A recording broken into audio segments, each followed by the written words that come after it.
Hello. This video will define and examine virtual reality and its current role in our society. So what exactly is virtual reality? Well, VR refers to a virtual or simulated environment in which the user engages in what seems to be a realistic experience. More simply, VR allows its user to observe, listen, interact, but not touch. Like all other technologies, our current state of VR builds upon old ideas. In 1838, the stereoscope was invented. This device used twin mirrors to project a single image. This ended up developing into the ViewMaster, which was patented in 1939. A big milestone in the development of VR was the invention of the sensorama.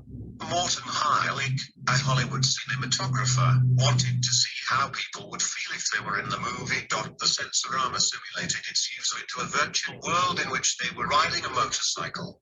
The device attempted to mimic sensations of actually riding a motorcycle. Though these are just a few examples, early pioneering of virtual reality has opened us to its potentials. The various types of VR, there are 5 main formats which are considered the most influential. The first is non-immersive VR. Non-immersive is simply a virtual experience where the user may control their characters, but the environment in which they are playing is not directly engaging with its user. Think of a game such as Minecraft. The user controls their character and their actions, but there is no direct engagement between user and environment. Next, we have fully immersive VR. Contrary to non-immersive, the goal of fully immersive VR is to ensure its user has a realistic experience within the gaming environment. In this format, a user will interact with their environment, and vice versa. Third, we have semi-immersive VR. This format is a mixture of non-immersive and fully immersive VR. The semi-immersive format is more commonly used since most environments are supported through gyroscope, which means the virtual space can be vertically fitted to one's phone with the phone fitted in a VR box or headset. Next, we have augmented reality. This is when a certain entity seems to be present in reality, however it is not. For example, you could take a photo or video of your living room and add a cartoon character to the image or video to make it seem it is really in the room. A specific example of this is the popular game Pokemon Go, which can be seen in the displayed image. And last, we have collaborative VR. This format allows numerous users to come into contact with one another in a virtual world where each user controls a projected character or entity. Online gaming would be an example of this, with a more specific example being games like Call of Duty or Fortnite, where users control their characters and interact via headset or in-game chat.